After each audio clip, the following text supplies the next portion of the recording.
It's your daily Google News. I'm Kasim, and I'm here with Michael Nadalin. Michael, always a pleasure. Mate, it's great to be back. I love speaking to you, the Google Ads God. I'm going to quote you on that forever. This is our second interview. So that means that people liked you and we could tolerate each other's presence. Mate, like last time I was actually quite surprised. I actually had to listen back last time. I'm like, oh, we actually spoke about some good stuff. And then the response I actually got from people, I just realized I'm getting a lot of glare in my glasses.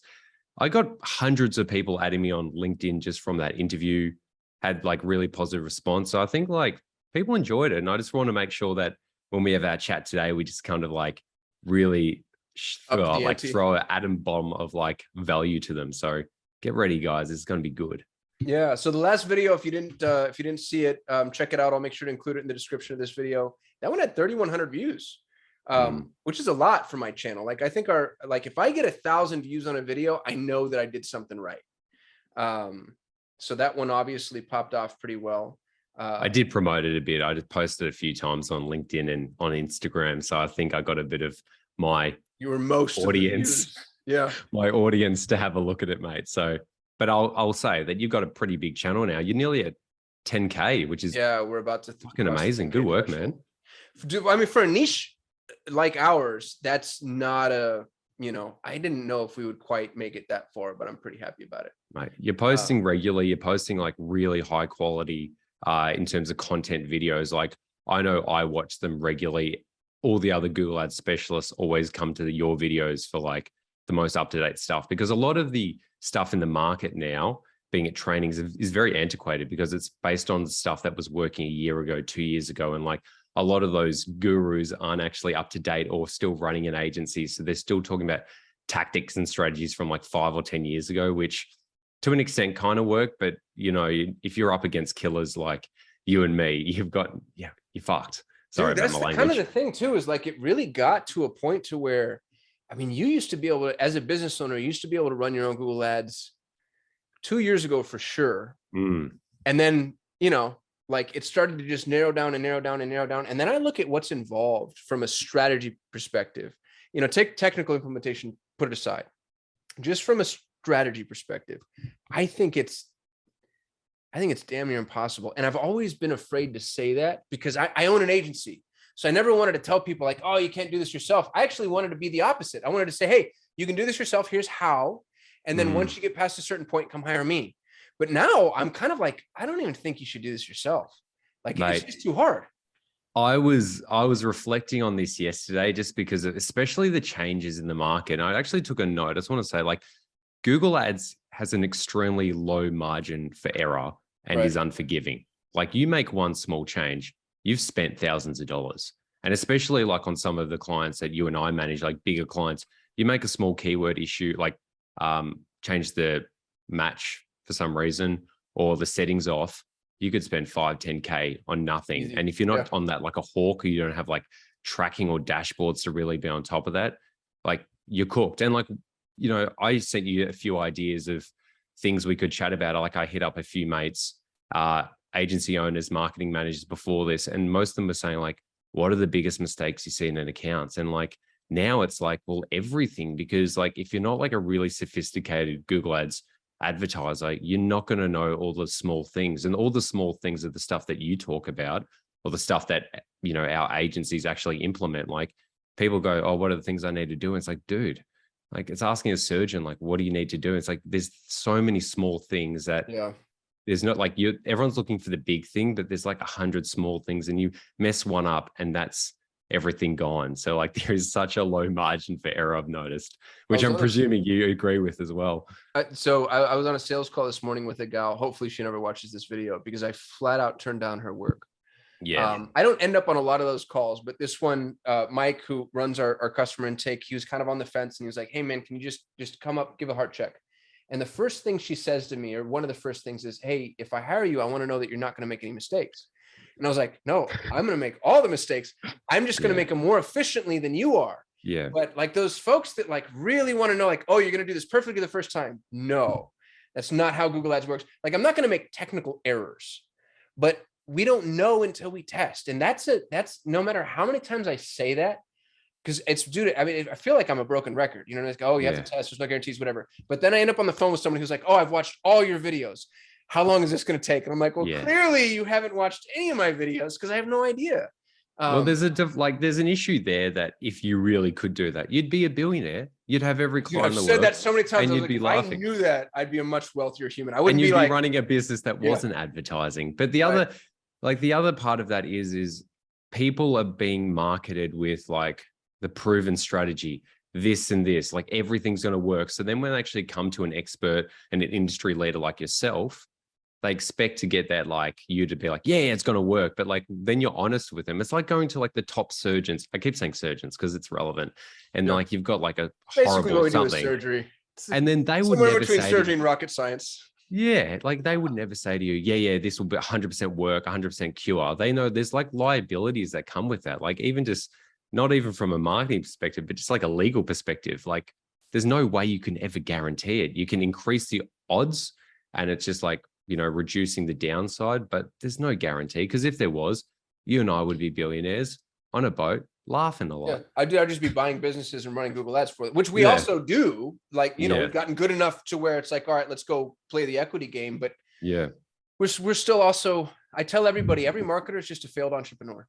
Yeah. And stress test that out, stress test this for me. Okay. Anytime you ever run into a digital marketer, bet money they just failed at something else, probably a couple of other things. Yeah. But the only thing that kept them afloat is I'm really good at this marketing thing. So then they started doing that. Yeah. Right. So what was your little journey? I had a couple of them. I had so many little businesses. I tried real estate. I had a company that sold purified mercury. I sold hand knotted rugs, baskets, software, web, and then slowly that bled into my digital marketing. Yeah. Yeah. Which is nice, man. Because Soulate used to be like a full service agency with web. Like that was essentially you had 8 services. The whole kit and caboodle. I had a green screen studio. We had a videographer and editor on staff. And I was so convinced that we could just be the best at everything. Yeah. It was a nightmare. I remember I had a financial goal in my mind. I was like, okay, once I make X, I'm going to be happy. And I hit X at Solutions 8 when Solutions 8 was its old iteration. And it was the most miserable I've ever been. I was making more money than I've ever made. And I was like, this is awful. Cause I have, at the time, I think I only had like 15 or 20 clients, but we were doing really big, robust work. And so the billables were large, but we were on the hook for everything. Like anything that went wrong in the digital sphere, I got the phone call for every single one of these clients. It was god awful. And that's exactly it. And I've just noticed that from working at agencies myself that, when you're responsible for everything, you're never really mastering one thing. Yep. The other thing is, I remember watching one of your videos, you'd wake up on a Monday morning being like, I hope the SEO rankings haven't dropped. Like something that you've got so little influence over, unless you're really pushing the black hat side or the gray hat side. It's stressful, but at least with Google Ads, we can control it. And that was another thing I was reflecting on yesterday. Your agency is a top tier agency in the US, if not the world. I've been doing this for 10 years and you see the difference. We pick up accounts from other agencies that were once at, or we actually end up which you do and I do as well. You white label for other agencies. And it's a lot of agencies are selling something that they can't do. Or when you're picking up an account, it's you're picking up, I've just worked at agencies that have the client paying the same retainer as every other client, but they've literally just picked out of a hat. It wasn't a hat. It was just name 1, 2, 3 on a spreadsheet being you get this client. And it was there was no insight towards who was the best specialist. There was no insight towards the budget. It was just pretty much here's a client, here's someone's business, give it to a junior. We don't care. They, learn off their dime, which is horrible at the end of the day. If people are paying good money, they should expect to have a bloody good person working on it. It's funny. And I just know, sorry. Oh, sorry, go ahead. I'm going to stay silent so you speak. So we don't have access to a certain tier of client. Solutions 8 is Google specific, and there's so many clients that want to write one check to one agency and have them do it, which I understand. So the entire Fortune 1000 will never hire me. I have one publicly traded company. True story, somebody came to us and was vetting our service. And we walked through the whole process with them. It was really annoying too. It was RFP-esque, which I normally don't do. but they came through a referral source, which is the only time I have access to like those higher end clients. And they ended up telling them, hey, love you guys, but we're going to go with an agency that we think just has way more polish. And I mean, you can tell, dude, I have no polish whatsoever. I'm like the antithesis of polish. Right. Here's the funny part, though, is next thing I know, one of our white label partners goes, hey, we have a new client, and sends us all the information on board. Yeah. It's them. It's the people that told us they're going through an agency that has more polish. They just turn around and outsource the work to me and pay 4x for polish. So you're not paying for anything other than $12 croissants and a nice conference room. Yeah. Like there's no difference. They're all just schlepping their work over to, but I do understand the need to have one source of truth, one person accountable, somebody who's managing your, before we started this call, you showed me something that was really amazing in terms of the way that you build business intelligence for your clients and the way that you look at the full picture. We don't do that. I look at Google Ads. I'll look at, like we'll play the attribution game, but only because it impacts Google Ads. Yeah. But like if somebody starts asking about things like CRO or web presence or content or optimization, like it's like, hey, sorry, I'm good at this. And so you end up in this really weird position. It's very like, pick your poison, because now that I've niched all the way down, I only get people that are interested in that specific niche. If there is somebody that really wants the full spectrum of services, I never even show up on their radar. Yeah.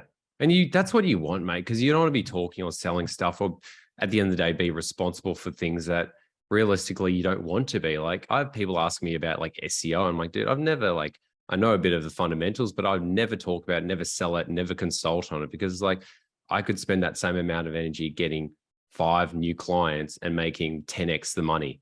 Right. It's like some people are just so desperate for all the money that they get like a really small portion of it, when you could just like really just focus on what you're good at, get really good at it, and then just charge whatever you want and just live the dream. Yeah. Which is what you guys are doing. But at the same time, it gives people peace of mind that, look, regardless if the campaign works or not, they know that the right person's working on it, because you've got the trust, and that really gives them the peace of mind. Like I know I was messaging you last week about it because you had a video on customer experience or like client retention. And like one of the things I'm really big on is like peace of mind. Like people always talk about results, but results are an aspect of peace of mind. Peace of mind includes like results. It includes good communication, insights, and just like showing that you actually care about them. So like when stuff doesn't go well in the whole business, not just on the Google or the advertising side, you're going to be there to support them. And that's why people stay with your agency or stay with your business. Like I don't lose clients. Like I've had clients for years now, and it's like, and they're paying me good money. It's because they trust me. And it's like, and I'm sure it's the same with you. It's like when you earn that trust, like a lot of people are just trying to get a sale through the door, hand it off to someone else who doesn't have the expertise. And then they're wondering why they're like the bucket's emptying as fast as it's filling up. It's because like, you just don't really care. You're not giving the client that peace of mind that, look, I'm looking after you. I'm like making sure you get the results, but I'm communicating in a way for you to know that like everything's okay. Yeah. I guess to the point with me, my clients don't even respond to me at times. Like, we get it. We're going well. I'm like, no, this isn't about me saying we're going well. It's reminding you like, this is one part of your business you don't need to worry about anymore, because they've got so many things to worry about. So they're paying you to worry for them. Yeah, well, that's it, man. And they're paying you to blame you for. Yeah. Well, no, there's a lot of that too. That's what, I tell, when I'm hiring a client manager, I tell them that. I said, you won't hear from anybody unless they're pissed. Yeah. Because when things are going great, then they disappear and they don't respond, and they're actually hard to track down. And then as soon as things start going poorly, like we only ever get the call when things are bad. Yeah. Which I guess just is what it is. Quick question. And I know we were just talking before about like my business intelligence docs, but then you mentioned the attribution stuff. Might just quickly touch on the old the data and the tracking side now with Google Analytics, Google Analytics 4, and the Google Ads tag. So here are my thoughts, mate, and I'd love to get your thoughts. I used to, like years ago when I was working agency side, we'd use Google Analytics as the conversion pixel and then push that back into Google Ads just so there was consistency. But recently, in working with like a lot of really, really high tier Google Ads specialists in the States, just like as friends, we're all just using the Google Ads tag now, like its own conversion pixel. The reason why is it captures more data than the analytics one does. And now with Google Analytics UA, the original Universal Analytics leaving, you're going to need to use either a Google tag or the GA4 tag. And I just don't think the GA4 is up to scratch yet, especially for e-commerce. Like I've noticed with e-commerce, the attribution is significantly different with the Google Ads tag versus the Google Analytics tag. So I was wondering, like, GA4 has attribution. No. Sorry, the Google Analytics, the original one. But what I'm saying is, I absolutely agree with you. It's shocking how much it drops. Here's my theory. It's something of a. This is supported by the way that Google's rolled out everything that they've ever rolled out. Before they rolled out Performance Max, they made a massive set of changes that had no preface and made us all insane. They made data-driven attribution the default overnight. Then they opened it up customer match to everybody. They removed bid type strategies, broad match, automate. Like they made all these changes, and the whole time, and you can see this on my YouTube channel, I was just freaking out. I was like, the world's on fire. They're taking everything away. There's no way out. We're screwed. And then they rolled out Performance Max. And what you saw was clarity. It was like, oh, you couldn't have Performance Max until this was true, and this was true, and this was true, and this was true. So it actually ended up making a lot of sense. And I felt like a total idiot, man, to be honest with you. Like I was embarrassed. I was like, God, I've been sitting here like telling everybody, hey, we're all going to die. There's a cliff coming. But that's the way that it looked, because they took this away, took this away. And they did it inside of a framework where we've never had any other paradigm. And then they gave us Performance Max. And I'm not saying Performance Max is perfect, but I'm saying that the thing that they gave us was a lifeline, and it made all the other feature sets make sense. So take that concept and put it on a shelf. Here's the way I'd look at GA4. It's the reverse. They've given us this empty vessel, and then you can see these big, huge, gaping holes where you just know, like, okay, feature's going to be plugged in, but they can't plug in any of those features until the vessel exists. So they have to deploy this first, get it in place, and then it's going to be like, you know what I mean? Like they're going to start bolting shit on. So I think Google Analytics 4 is, as in its current manifestation, is a travesty. I think it's going to hurt a lot of, especially small businesses, if you're not collecting first-party data. I think it's going to hurt campaign performance. So many people are using Google Analytics tracking and porting into Google Ads, and with the new Google like it's a catastrophic error. But I actually, and I can't believe that I'm saying this, I think it's going to be better for us long term, because Google is lifting us out of all potential privacy concerns. And it's going to be better for Google long term. Dude, I think what Google has pulled off with the privacy first initiatives is a freaking masterstroke. They have done nothing, literal zero, to protect people's privacy. Literal zero to protect people's privacy. And yet they've made it look like they're doing something, and they've rolled out these marketing mechanisms that actually are far, far, far more what would you say? Open for abuse. Yes. It's like, oh my dear God, are you freaking kidding me? We bought this? Dude, Performance Max has the most intrusive targeting I've ever seen in my entire life. I can target people with AIDS. Think about that. I can target people with AIDS. I can target people who are cheating on their spouse. How do you know that, mate? I can target people who are Narcotics Anonymous. Dude, it's unreal. It's insane, but nobody's talking about it. Is that in terms of like the custom targeting inside of Performance Max? You can target people based off the apps that are installed on their phone without restriction, the websites that they visit, the websites they log into, the search terms on their. So I can't. There's no in-market audience for AIDS, right? You have to be a little creative, but as long as you're a little, and I don't mean really creative. I mean it's not like a whiteboard session with your team for 4.5 hours. It's 15 minutes of, well, if I had AIDS, what would I be searching for? What would I be looking for? What would I be doing? If I was cheating on my spouse, if I was a heroin addict, like here are things that are deadly, that would cause people to kill themselves if some people knew. And I can target according to those things. With that's irrefutable. You know what? This is really important. You're saying this. I know we're kind of joking about it a bit, but like, this is where the issue does lie. Like I thought you were just talking about like the in-market or the affinity audiences, which were in Google Ads now are like 100x more abundant than what was ever available in Google Analytics. Like I'm seeing audiences there.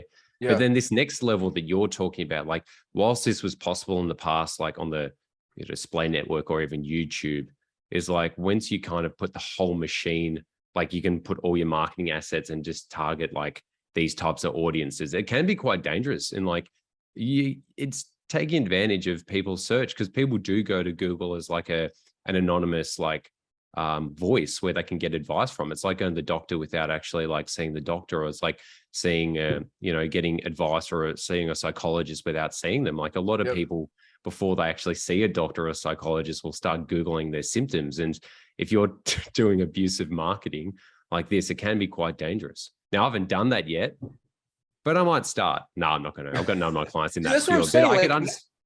I wouldn't be bringing this up if it was something I wanted to use, right? I'm bringing it up because I'm like, oh my God, I can't believe this is possible. I can't believe nobody's talking about it. And bringing this all the way back with Google Analytics, Google Analytics 4 is tracking more. It's taking more. It's capturing more. Now we can't see it, and that's why everybody's like, oh, it's fine. You know what I mean? Like they've just turned off a certain level of visibility. But as far as what's going to be available and accessible to the advertiser, specifically in terms of Google's ability to predict intent, like it's so. Now the European Union is actually doing a pretty good job of fighting back at this. GDPR is an abortion of a bill. It's technically impossible to be compliant, but you'll notice that they're going right at Google Analytics. And man, I can't believe I was a diehard, especially in my 20s. I was a diehard like Ayn Rand reading capitalist, deregulate everything. And now that I have kids, I've peeled myself back a little bit. So I hate regulation in so many ways. I think that it inhibits growth and opportunity.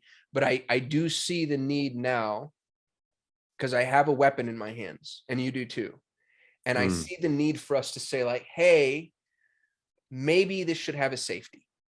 You know what I mean? Like maybe this should be, anyway, that was a crazy, crazy departure, but that's how I feel about the new Google. No, mate, that stuff's important. Like people come to listen to like these kind of more on the fringe, not fringe, but like these thoughts, because you could watch the filtered down version Google saying on their videos, yeah, everything's good, mate. Yeah. And then like you actually hear about like two guys like us running agencies, big clients, understand the data, understand the implication. And like, this is what happens, but no one hears this stuff. So like you just sharing that, mate, was really valuable. So thank you. Because I wasn't even aware of like whilst I knew you could target websites and keywords, I didn't actually kind of think of that kind of like abusive way or Machiavellian or evil way of going about it. So well, the thing that you would need to do is, as long as your messaging isn't matched to the nefarious targeting. And so I'm trying to think about something that would be horrible. This is just a terrible exercise, and I'm probably gonna get canceled for this, but let's try it. Let's say that I sell vacation packages, and I start targeting people that are newly diagnosed with cancer. Because I know, or I believe, that you're going to spend more on a heavy vacation because you don't know what tomorrow looks like. You know what I mean? Like that's the type of thing that's now possible and available and accessible. And, I think like the ad liaison Twitter account at Google would say like, no, we would never make that targeting available. And I'm like, please stop lying to us, at least at a minimum, because all you need to do is, again, just be 15 minutes worth of creative.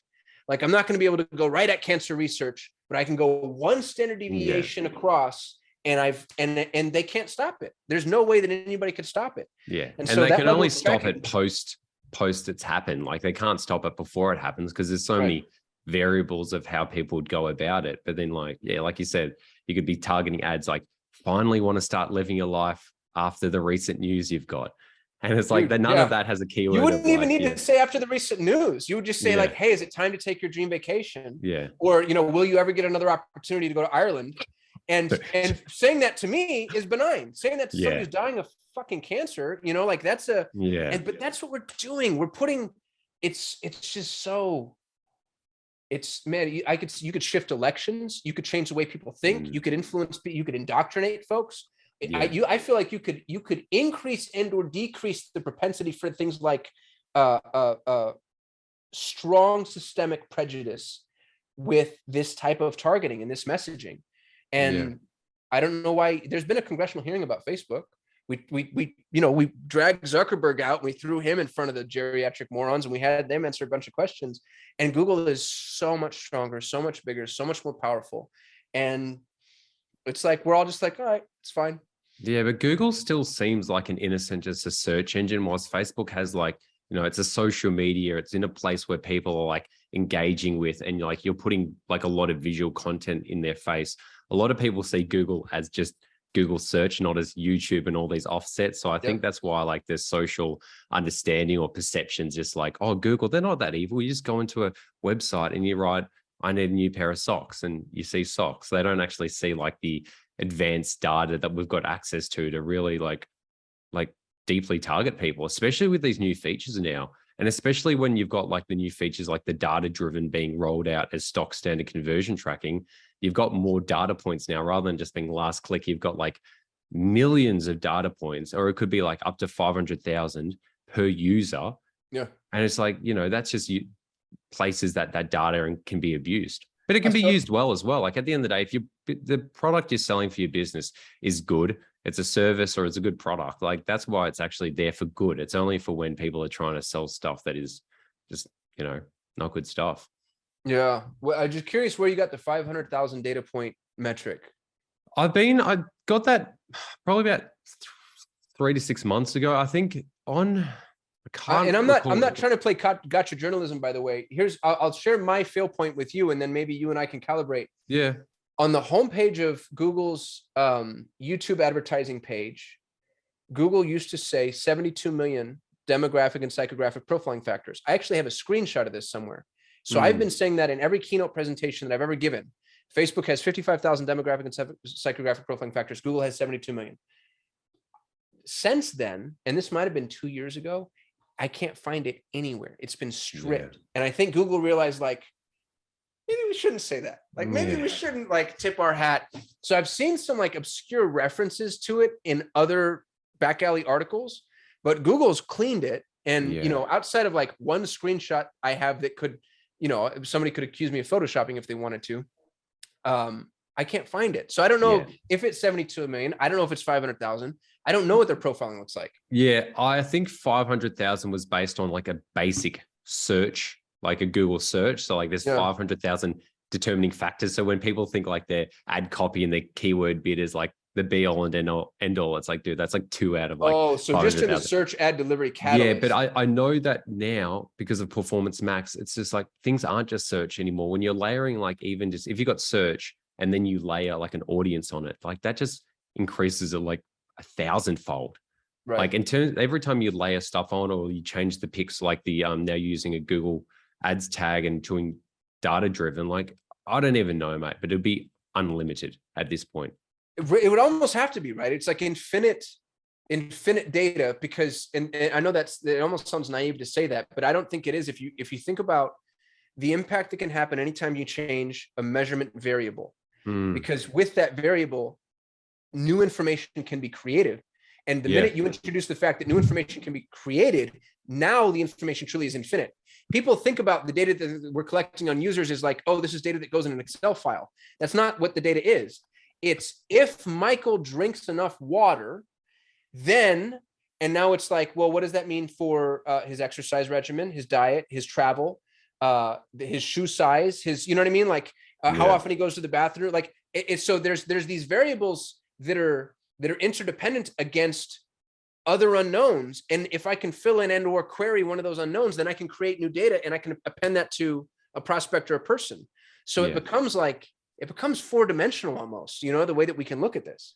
And it's beyond even just what we're searching for. I've spoken to some developer friends, and this might be a bit of the conspiracy nutters out there, but if you're using Google Chrome, that is a Google product that is scraping your data. So if you're logged in on Google Chrome on like your email address, and then you're searching around stuff, if you go to your bank, it will just scrape how much money you got in your bank account. Yeah. Like they will know.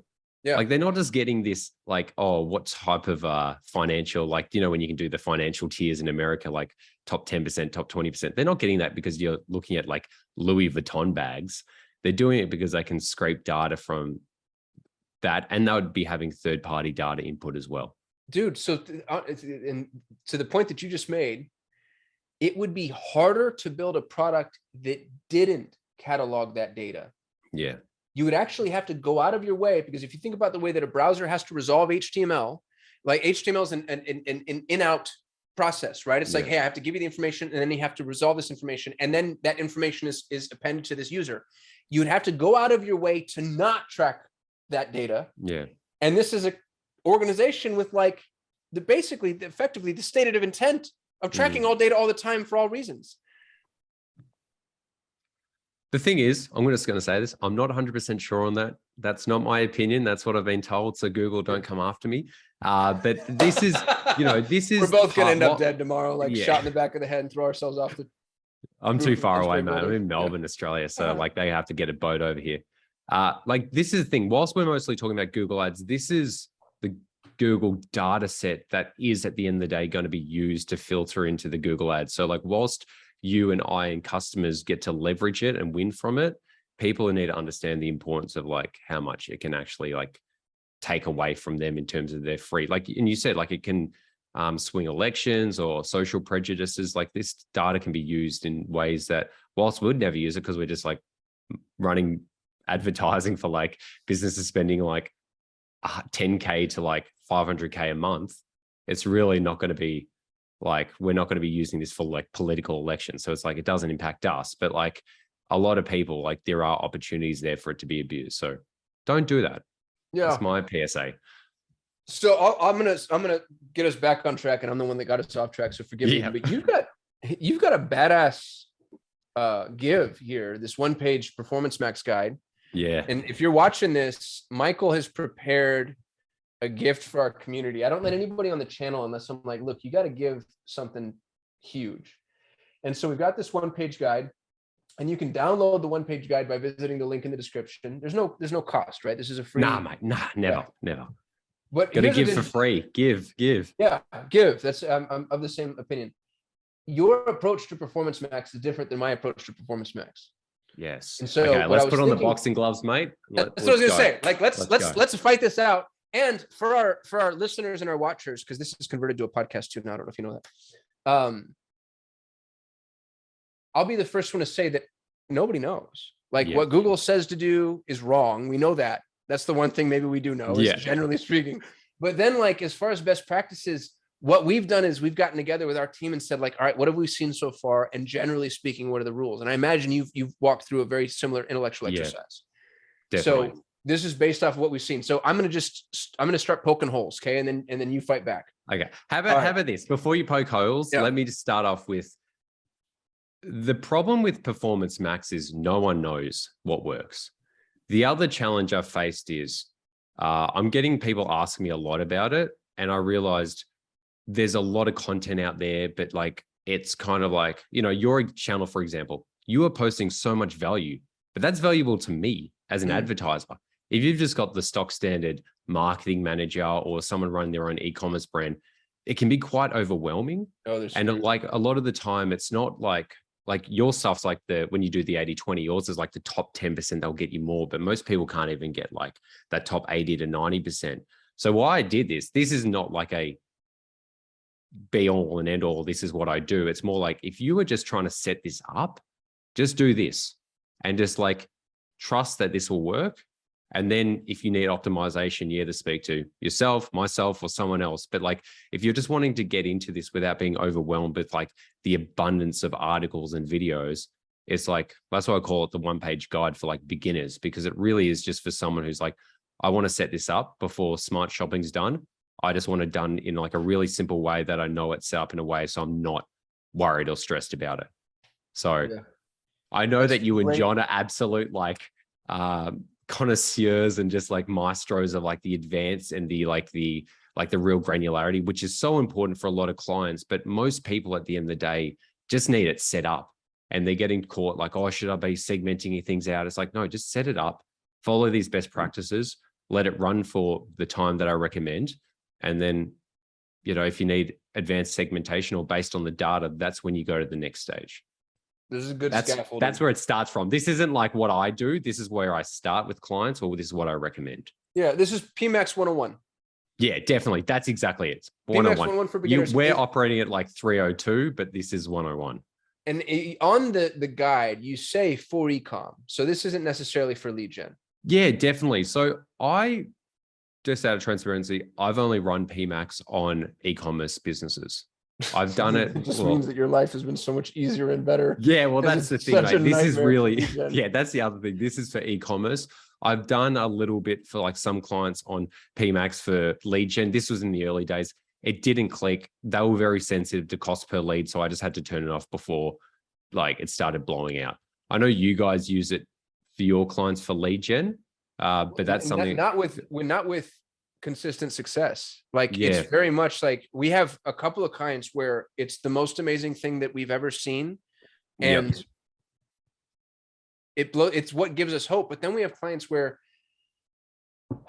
I didn't realize how much of Google's traffic was bot and click farm, and buying a product requires a catalytic event that can't be spoofed, which means they give you money.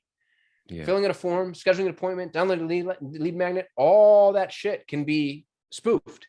And I saw a study, I posted a video on this that said that like 70 to 80% of the traffic that people are seeing, this was a university study, by the way, I think York University, 70 to 80% of the traffic they saw was either bot or click farm traffic, which I had no idea that Google had that problem until we started running PMax for lead gen specifically. Yeah. Because it works no matter what. But then you get to the other end and it's like, oh, these leads are horrible. So we have some tricks like, raising the bar, but there's no guarantee. Yeah. I'd love to hear some more about that maybe on one of your videos, but let's jump back to the PMax guide, because I know you just showed me before you guys are going to be releasing your own one. So you wanted to show me your one to let me know that I'm not stealing from yours. Yeah. So, well, here's the first thing that you say that so here's the gloves are on now. And my job here is to see if I can make Michael cry. You say set up one Performance Max campaign, which I absolutely agree with. Yeah. Don't set up dual campaigns unless there's a very strong strategic reason to do that. But then you say one asset group. Yep. And that's that's my first arrow, is what we're telling people is you need one asset group for every product category times every audience. So if you have 5 product categories and 5 audiences, you need 25 asset groups at a minimum. So yeah, mate. Well, once again, like when I set up for clients, I'm definitely doing more than that. But a lot of the time, if people are like, I've had clients, and this is why we hooked up this chat. I was just messaging about some of the updates. I've got clients who have gone from 20K in revenue for like before they started working with me, they were making 4K in revenue. With smart shopping optimization, we got to 20K. And just with like this smart shopping thing, not smart shopping, Performance Max, we got them to 50K. Ad spend's the same, return on ad spend's higher. Now, whilst this advanced segmentation can be great for different types of businesses, I'm just trying to think of the person who's watching this, who's only spending 2 to 15K a month. Simplicity is key. I always believe that the more you create or the more you segment, the more you need to manage. The more you need to manage, the less likely you're going to manage it. So it's about like really balancing the scales, because like at the end of the day, there's still a human requirement. I've a client that I was messaging about that's gone from, before I was working with them, making 30K, and when we were on smart shopping, within a few months are up to 80K. Now it's Performance Max. They did 100K, and this month they're tracking for 120K from e-commerce, same ad spend. So the return on ad spend's gone from, it was 20K ad spend, so it's gone from 40K. So it's 200% to like 80K, 400%. And now it's up to nearly tracking to 120K this month. Same ad spend, same strategy. And that one as well is just one campaign, one asset group.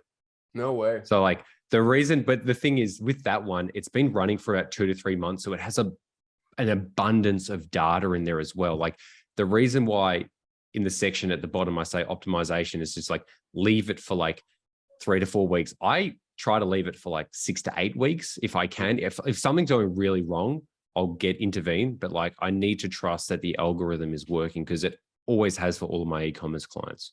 You just got to give it enough time.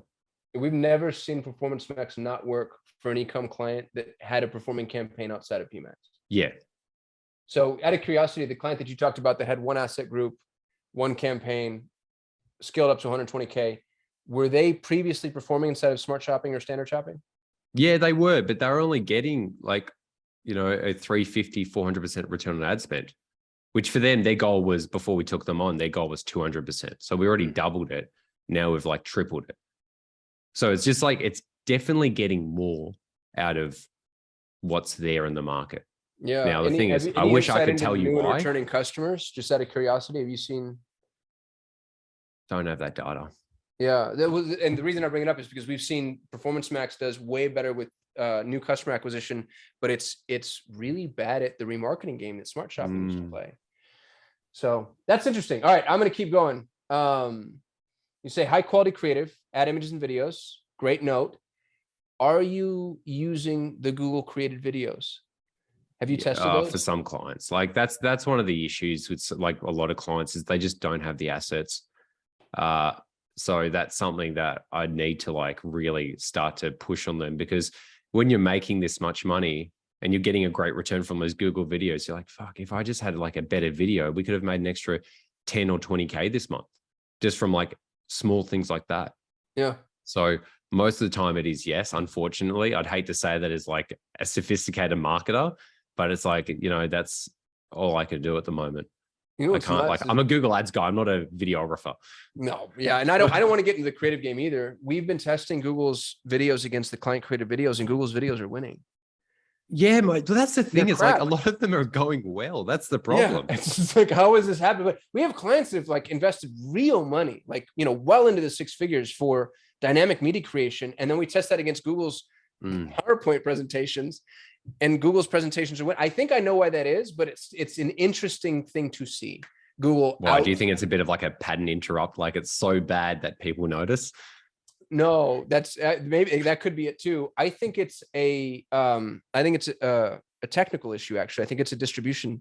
I remember responsive search ads had 30% more reach than expanded text ads, and responsive search ads were easier for Google to distribute, because if you think about Google's inventory, just practically speaking, it's based off of size, placement, distribution, proportions.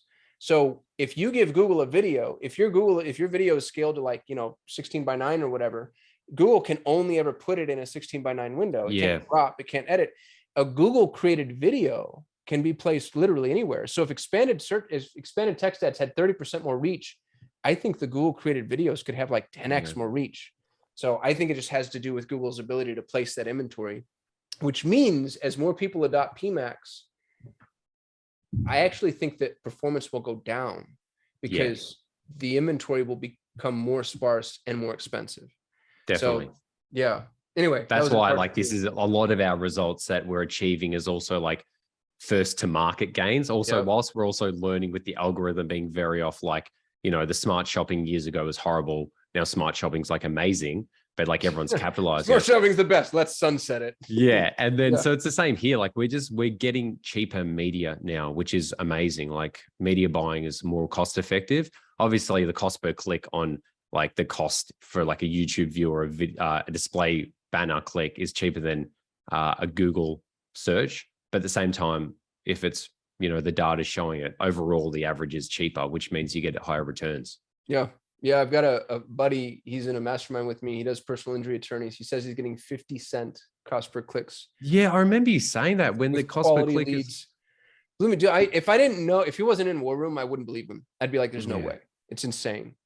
Goal and bid strategy, maximize conversion value, not maximize conversions, which egg on our face. We were telling people maximize conversions because it was an easier goal, but it proved more difficult to optimize once the campaign performed. Yeah.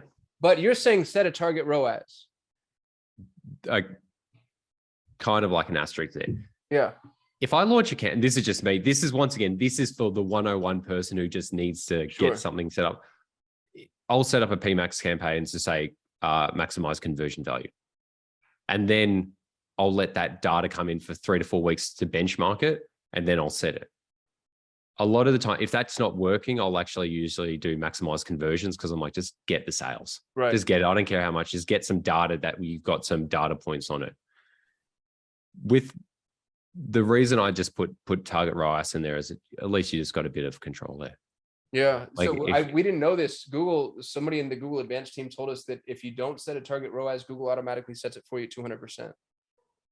Is that written anywhere, or is that just like a bit of a like everything knowledge that they do? There's like, yeah, well, what was weird is it used to be, I think it used to be 150%, and then they changed it.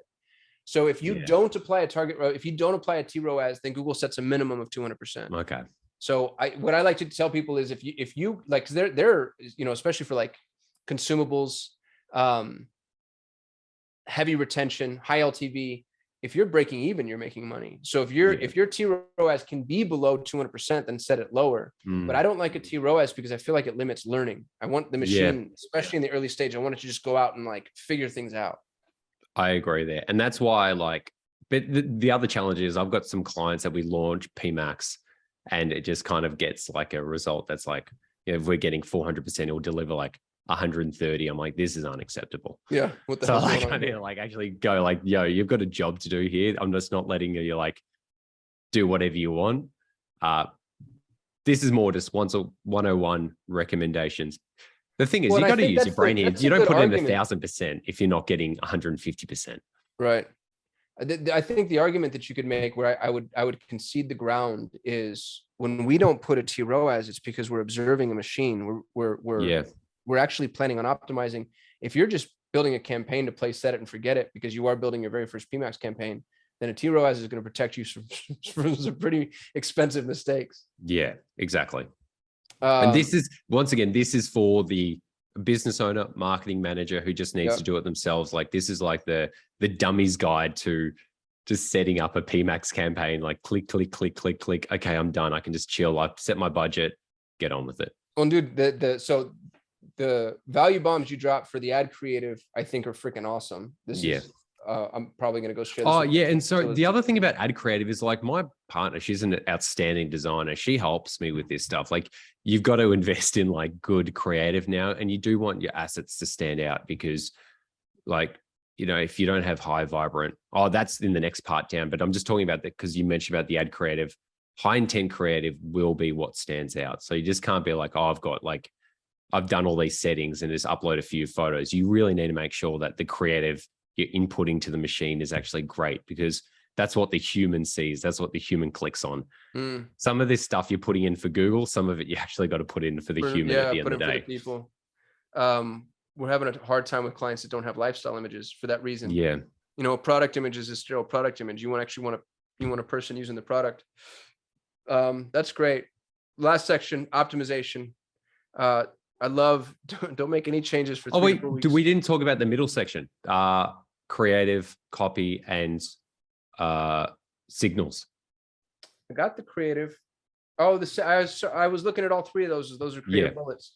Audience signal, start simple using basically your existing customers is the way it looks like. All website traffic, past purchase conversions, cart abandonment, customer list. The reason I like this is because Performance Max, an audience target is a very polite suggestion, and then it's going to go off on its own. And so you're saying start right in the center of your nucleus and then let Google expand. Yeah. I think the other reason I said that is it's so easy to everyone put their creative hat on and says like, oh, I'll just look at all these random in-market audiences. And then they're just like shoving data into the machine that they don't actually have any past data to recommend. Maybe if you jump into Google Analytics and you can actually have a look at your in-market audience or affinity audiences and see the revenue that's attributed to it, you can use that and put it across. But a lot of the time it's just like put your own first party data in like website traffic, previous client purchases. So at least you know that the quality is to a certain extent. So then when Google starts looking around, they're looking for people who are like these people. Once you start chucking in things like people who are interested in cashew nuts because I sell nuts, it's like, yeah, but you could have someone who likes beer or someone who's like a hiker. Like they're very 2 different things. So you really want to like focus on your own data first. Once again, in the future, you can always do the advanced stuff, optimize, segment out, but like just to start off with, just keep it simple. Yeah, well, if you have one asset group too, I think that's really sound advice. You're right down, it's smack dab in the middle of your target. The thing is, I would love to say, oh, you got to do all these things and make it sound so advanced and crazy, but like the data that I consistently see is like when you start off like this, it goes well, and then you can start to optimize and segment out. Yeah, and it gives you somewhere to go. Yeah, definitely, mate. Yeah. And it's garbage in, garbage out. Like if you're putting garbage data or data points in, you're only going to get a certain amount out. But if you're only putting like good quality, high intent data, high intent shopping feed that you're using, high intent creative, you know that like the machine is starting like with its best opportunity. It's like giving a child like good education and good nutrition. You know that like in its life, it's got more of a probability of having I'm an a American, good life. Michael. We don't do either of those things. So yeah, sorry. Yeah. Trigger warning, guys. Sorry. Sorry. I just pissed off half of my constituency. Yeah. Optimization. I've noticed that you spelled optimization with an S. Oh, cool. I think there's also a Z or a Z, as I call it in Australia. Yeah, I was just. I think there's two ways we spell it. Yeah. Do y'all do color with an OUR? Yeah. Okay. That's we're just, I feel like that's so much. And we drive on the left side of the road and we have to vote. Do you have to vote? Is that true? Yeah. Compulsory voting? Yeah. I'm actually glad we don't have compulsory voting here. Yeah. Optimization, the most crucial part. Don't make any changes for 3 to 4 weeks. Is that the initial build out or is that the optimization schedule? That's like once you've set this up and you put all the right, like you put your budgets in, you've got all the assets, just leave it. Have you got a kid there? Someone come in the office? Yeah, I've got my little guys are right outside, but we're good. Yeah, it's just pretty much just like, just leave it. Like, it's so easy. Like, this is the biggest thing. Like, people set this up, but they don't actually know when they should start making changes or not. Like, is it a day, a week, 2 weeks, 3 weeks, 4 weeks? Like, I've had to set myself a rule like 3 to 4 weeks. And a lot of the time, the results, the amazing results come from like 6 to 8 weeks, which you guys are recommending in that doc that you've showed me. Yep. It's like, this is really just more of like, plus your conversion lag. Yeah. And this is the thing. This is a rule to stop the human messing up the machine. Yeah. It's like the machine will do its job, but like the human, the marketer's ego, or the someone who's like, I don't know if this is working, the reactive person will go in and start changing budgets. We'll start changing like cost per, like the ROAS goals, or like changing goals that then it's essentially just like ruining the algorithm. Well, you reset it and then you're right back where you started. Yeah. And that's the thing. It's like, how do you sell it? Because right now we're basically saying, hey, give me money. I'm going to build this thing and then I'm not going to do anything. And then 6 weeks from now, I'm going to do another thing. Like, how are you articulating that to clients? We're with like the data and the dashboards. Like, if you're starting to get the results and you're just communicating regularly and you actually just set the expectation, it takes about like, we front load the work. Like I always say to clients, we act fast on new strategies and ideas, and we're slow to make the next decision. So like, or we like, if we need to execute an account, we do it today or tomorrow. And then we give it 14 to 21 days just on even a standard or other campaign just to get data. Because we always need time. So it's just about saying like, look, for this, you just need a bit more time. That's how it is. I show other client data or just like snapshots or just case studies, and they go, oh, okay. Like, it's just, once again, it's that peace of mind thing, like knowing that I've got the experience or you got the experience, we've got data to support it. And you just communicate clearly and directly. It's not that hard to sell, because if they trust you, they're going to trust you, full stop. Yeah, that's well said. You're just like, nah, bro. Well, no, you know what? I think it might be a communication issue within my CM team, because we're hyper communicative. We have the 3 C's at Solutions 8, and I'm obsessed with communication. And our team is used to being able to deliver activities as updates. Yeah. So if our the goal is to communicate with the client once a week at a minimum for lower spends, and then twice a week up to daily for high spends. And now the CMs are like, well, what do we say? Because you're basically like, hey, we're still watching, we're still waiting, we're still whatever. And it's a paradigm shift where instead of these are the optimizations we made. Because I mean, old school campaigns, you were truly in there daily for a high spend campaign, or at least every 3 days at an absolute minimum. And there's, search term reports and keyword additions and geographic expansions or whatever. And now it's here's what we're seeing. Yeah. And that paradigm shift is the thing that I think for new clients that are coming on, we've done a really good job managing expectation. But I've got, you've got clients that have been with you for years. I have clients that have been with us for years that are used to seeing like, oh, 3 days ago we did this, 3 days before that we did this, 3 days. And now it's like, we're not doing anything. Yeah. And what's really weird about that is there's more work. Not only are we not doing anything, but it's actually harder because I have to monitor, notate, plan, ideate, figure out how all this is going to go in. And then we do our optimizations in 3-week sprints. So I don't know. I could use your help with that. No, with that. It's like, it is just a change in communication of going from what updates and optimizations to insights. And like I was saying, like last interview and this one, like when clients start paying you more, they're not paying to go like, oh, I push these buttons. They want to know insights. So if you've got an e-commerce client with 10,000, 50,000 SKUs, you might go, look, we've launched this PMax campaign and we're already noticing that these types of products or these product types are getting more, the data in analytics is suggesting, or even if those insights are available in the insights tab of certain audiences, you can start just giving updates. Hey, we're noticing that PMax is actually delivering these products more. The products that usually deliver very well aren't yet. So in the next few weeks, we're going to, if they don't sell, we'll start to segment them out. Because at the end of the day, you still got to like align PMax with the company's strategy. And if they've got like a high selling product or range that's not selling, you'll need to segment that out its own. Right. So well, in PMax, you know, it's funny because somebody called us the other day. They called us the Performance Max agency now, which I don't want that to be the case. Well, I think that's how it's coming across, mate, because of all the videos. We just got so give me excited 1 about second. it. I'm just got to message someone. I've got a meeting in 5 minutes. Oh with yeah, we can wrap this up. colleague. Oh, I'm happy to chat a little bit longer. Just give me a second. Maybe We've we can got edit. 3 bullet points left, so I think we're doing okay. Yeah. So 2 seconds. I'll just quickly message him. Where are you, mate? Sorry, my ears being chewed off. Cool. Done. There we go. The power of sending a message. Second bullet point is, you already touched on it. It's the Insights tab, which by the way is a miracle of PMax. Like it's a gift from baby Jesus. I can't believe we have it. It's so cool. Yeah.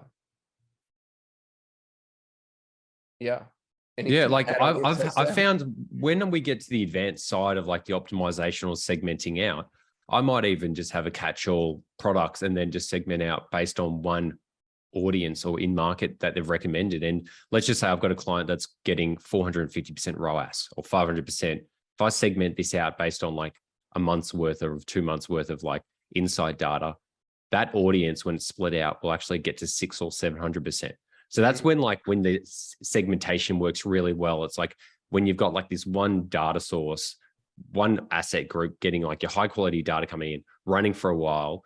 And then when you've actually got like, and then you split it out and then it just keeps growing on itself. A lot of the times people just get too sold on the idea of segmentation before they have the data. Like I've worked at agencies that used to do the SCAG model or do all this crazy stuff. And it's like, you don't even know what keywords convert. Like just put them in like themed ad groups, get the data, and then you start splitting out. But so many people want to segment before they get the data. And then they spent like 90% of the time and the client's money on stuff that didn't work.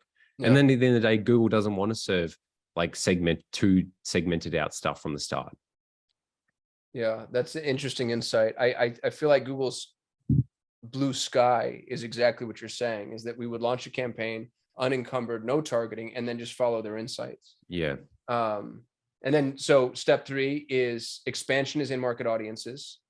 Man, I'm obsessed with Google's custom audiences. Have you played with that at all? Yeah, it's unreal. Just how deep it dives. That's the only other place on this whole doc that I'd fight you on is before in market. I like custom. Depending on the client, I guess. This is for beginners. Just remember. Yeah. For the beginners. Yeah. No, you do a good job reminding me that. And then step 4, this is exactly what we teach. When you're ready to boost your budget, it's 10 to 20% target ROAS increase per week. 10% budget per day, or 10, I guess ours is a little bit different than that. It's 10 to 20% budget week over week. And so you're doing a 10% budget per day or 10 to 20% target ROAS increase per week, depending on whether or not we're going for scale or performance. Yeah. That makes sense. The goal at the end of the day is like, regardless of what the ratios are when you do it, is baby steps. Don't go from $100 to $500 overnight, or don't go from 200% ROAS to 500%, because like that's unrealistic. The other issue is like, you need to figure on your goal. Is your goal scale or return on ad spend, or like profitability? Because so many people go, I want scale and profitability. And whilst that does happen for some businesses, some of the times, a lot of people just go like, let's just say the old version of like cost per acquisition on lead. They're getting a $50 lead and they're like, oh, we need more leads. I'll give you another 10 grand. And they expect like, X amount more. But you're like, no, there's like a increase in costs, because when you start scaling more, you're not getting the same type of traffic. You're going to have to go after more broader keywords. And it's the same here. Like if you're wanting to scale this, you run the risk of return going down and, just not getting the same results. So it's like, that's why you got to baby step it. So you're not like disturbing the algorithm overnight. Well, and it's self-imposed inflation too, because as you scale, as you spend more, you're spending more into this ecosystem, which means you're causing the traffic to be more expensive, especially if you have one other competitor. Yeah. You probably have more, but if you have one other competitor, then it's this 1 + 1 = 3 race to the top. Yeah, this is awesome, man. So if people want to download this, you can go to marketlead.com.au/PMax. Yep. Link in the description of the video. You're Michael Nadalin. How do people follow you? I'm on LinkedIn. I post on LinkedIn. I keep it pretty simple. My agency's a referral only, so I don't really do any outbound marketing or advertising. I just jump on here, have a chat with you, or post some stuff on LinkedIn. So that's it. You can go to my website, but it's pretty bare bones. I only got one up just so I could actually launch this ebook. So the last thing, mate, is I know we chatted prior was I had a few questions that people tend to ask me, and I thought we could just quickly do like a last minute value bomb on like those quick questions. Is this the Google sheet in the email? Yeah. I reckon we could quickly snap through them in like 5 minutes. What do you reckon, mate? I'm ready. Let's do it. Let's do it. What's the biggest or most common mistake you see in the accounts you take over? Do you want to go first, or I can go? It's conversion tracking. Yeah, mate. 100%. Conversion tracking. And once that's like done, it's just like rubbish traffic, being it improper settings or just like weak negative keywords or just improper keyword setups. But the conversion tracking is, I just picked up a client that was spending 10 to 20K a month, and no one was managing it for 6 years because their last agency went out of business, and like their goals were just smart goals. I'm like, there was no conversion tracking. I'm like, what the hell is going on? So obviously I took on the client. We're spending about 10 to 20K, all the tracking set up, dynamic call tracking, lead forms. And that only took me like half an hour just through GTM. But geez, like it is one of the biggest issues. And even if people are tracking, the tracking's done properly, wrong or incorrect. Well, anytime I see somebody who's done it themselves and they mess up tracking, I find that forgivable. What infuriates me is when I see it from agencies. Yeah. There are great, big, massive $100 million valuation agencies that we've taken the campaigns over, and their conversion tracking was a train wreck. Yeah. I think the issue there is a lot of people they see Google Ads as its own thing and tracking as a separate thing because it's more development. It's like, if you just learn GTM in 20 minutes, you can set up all the tracking at 100% for any type of business. It's not that hard. Take anyone at Chris Mercer's course. We don't do technical implementation. All their plumbing, like we'll give them a punch list. If they want us to do it, we charge them more than it's worth because I don't want the work. Yeah. But it's not hard. It's just tedious. Yeah. Second one, the common misconceptions about Google Ads. I reckon the biggest one I'm noticing now is like there's a bit of sentiment in the market that Google Ads is too expensive or it doesn't work. It doesn't work because there's a lot of people doing it who aren't good at it. They do it I know so many web developers who just do it because they need to get some income after their sale. I just think the mismanagement of it's made people lose trust on it, and that it's expensive. Yeah, it is expensive because it works. Like I've got clients that get 10x ROAS on like they spend or like make millions of dollars just from the lead gen. Like it's expensive because it works. Yeah. What are your thoughts? Workflows to the competent. I think the biggest misconception about Google Ads now is click to purchase. People think that when someone clicks, they're going to buy. Yeah. And if they click and they don't buy, that for them is a disconnect. And that was probably true 5-10 years ago. But now a click is an introduction to a brand, and Google's operating off of a 500 click paradigm. Yeah. That's great. Based on the accounts you've inherited, what are the easy setting changes you always spot and address first? Oh, like the settings, like just come down to just things like turning off the automatic extensions, turning off auto ad writing, making sure keyword types are right, What are some of the other ones? Like turning off display network on this when you're doing search ads. I'm just trying to think. Some stock display here. with search, I think, is hysterical. Yeah. The auto apply is a really big one for us, obviously, and Google's so sneaky about where they house all that BS. Yeah, man. And it's so hard to opt out of it as well. Like you just can't press opt out. You got to give a reason. It's like you're just trying to put barriers of friction between me they and re-enable it. Have you noticed that? Every No. 3 to 6 months, it'll click back on. It, with campaign upgrades or whatever, we've seen it to where I know for a fact, because all of our legacy clients, we'd opt out of everything, and then you have a I don't know what, any massive upgrade, and you go back and they've re-enabled some of these automatic updates. Yeah. It's insane. Yeah. Biggest changes to Google Ads in the last 12 months, and where's it all heading? I reckon just PMax. Like I think the last chat we had was I was pretty much on the, like I said, I love the old ways of doing Google Ads because what worked 2 years ago worked 5 or 10 years ago. Like everything's changing now. We're coming to like a data signal point first rather than keyword first. So like when you got shopping campaigns, even search campaigns, they're using other things more than just the keyword. So I think it's moving beyond that. So quality data is going to be the most important thing. That's where I say it's going. Yeah, the keywordless future. What do you think could kill Google? Where does Google get usurped? I think it maybe just like by an antitrust legislations, like being like, breaking down their monopoly. I don't really foresee a competitor coming up because even the next competitor isn't as big, like, Microsoft ads or Bing, sorry. Like it's just too part of like the human experience now just to Google stuff. The other thing that was quite interesting, I was expecting this to come out, was there's rumors they're going to do a search engine and make it default on Apple Safari. So on the phones, which, Google pays $1 to $6 billion to be the default on iPhones.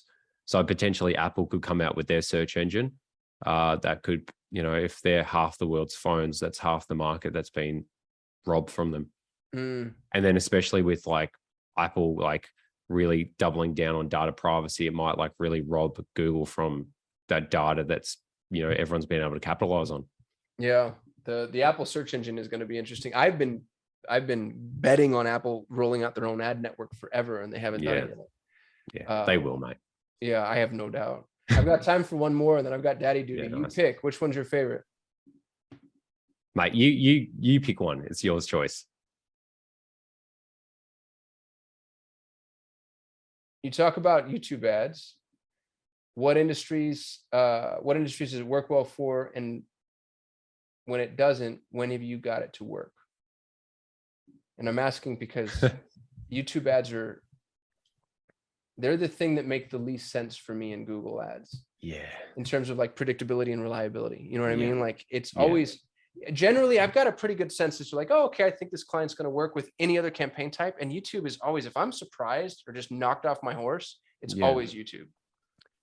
This is an interesting thing that I reckon if we both master, this could be a game changer. YouTube ads is probably the most underutilized but biggest ad network that is just not tapped into. So, people go to YouTube as much as they go on Google, like from billionaires to just everyday people. Like it's a universal place. It's not like Facebook or Instagram where it's, people need an account. You can just go there. I think it's been exploited by internet marketers, but I don't think many businesses are utilized, or like big businesses like HelloFresh or whatever, but it's not being used by the everyday business. Cost of traffic or cost of views on it is really cheap still, but the barrier to entry is like creative and like people just don't want to create it. In terms of it working, like the only times I'm really seeing it work for a lot of my clients is just like retargeting campaigns. Like, it does very few. Like I'd love to say, I can build out these $500,000 like, YouTube campaigns that like deliver this X ROAS or return on leads. But the only time I hear people having success is when the brand's already known, or the personal brand. If it's like a motivational speaker, like people know who they are. It's really hard when you're just coming out of the gates cold. That's what I think. Like, what are your thoughts on YouTube ads? I think that YouTube is a slow burn. It takes time, it takes money, because it's not intent based. Everybody thinks, oh, Google's intent based, so YouTube should be intent based. And even though somebody has an intent when they're visiting a piece of content, their intent isn't it's not commercial. Yeah. And so I've seen people be really successful with hyper top of the funnel offers. Pedro Adeo was a client for a long time, challenge guy. And we got a ton of people to opt in on challenges from YouTube. The CPL was still 5X what it was on Facebook, but it was really damn good CPL for YouTube. But if your offer isn't crazy top of the funnel, if you have a bottom of the funnel offer, then you need way more time. Yeah. So it's kind of an X and a Y axis, and you get to decide where it is that you land on that axis. But I've noticed, and so I've got a buddy, you know, Alric Heck. No. He's the YouTube guy. You've seen his face. He looks 12 years old. He's one of the most successful marketers on the planet. He owns, I forgot the name of his business, but he's the YouTube guy. Like, he's the YouTube ads beat Facebook ads every time. Oh, Anyway, no, I don't. Well, I'll have to look it up afterwards, mate. Alric teaches people how to run YouTube ads, but he teaches a micro spend model. I've never made YouTube ads work on a micro spend ever. Yeah. Ever. Like, if you don't have 10 grand a month plus, don't touch YouTube, because you have to carpet bomb an audience. Yeah. Well, the thing at the end of the day, it's easy to sell a course and say you can do it. It's like, when it comes to the execution, like, yeah, you might have some clients and outliers that do it, but like, what's the average client achieving? That's what I always look at. Like, what's the average client achieving? Not what's like your top 1% client. And then with a lot of these like courses, it's like, it hasn't been refined enough yet that the average person can get consistent results. Like Google search, you can get consistent results regardless of business. I just think some of the other business, like other advertising channels, just don't have that yet. Yeah. I think you're right. Nice, I got a jet. I know you got a jet. Nice, mate. Yeah. I appreciate your time, man. Let's do it again. Dude, this is good. I'll ping you when it goes live. If you're watching, we shoot a video every day. Like, comment, subscribe. Go check out Michael. Download his nifty difty lead magnet. And I'll see you tomorrow. Sweet. Thanks for the time, mate. Thanks for coming on, man. Appreciate you. Wait, before you go, I'm constantly looking for amazing people to come join our team. So if you're passionate about Google Ads and you're passionate about customer success, please go to solate.com/apply. And we'd love to see you as a part of the Solutions 8 team. Also, if you like this video, give us a thumbs up. It lets the YouTube algorithm know that we actually know what we're doing. And don't forget to subscribe. We shoot a video every single day, and I don't want you to miss out on any of it. Lastly, if you have questions, comments, concerns, confessions, or you just hate my face and my voice, go ahead and hit us up in the comments. We get very little human interaction, and even the heckling is something that I kind of get a kick out of. So thank you so much for watching. Thank you for being subscribers if you're a subscriber. Don't forget to apply if you're interested in working at Solutions 8. Otherwise, I'll see you tomorrow.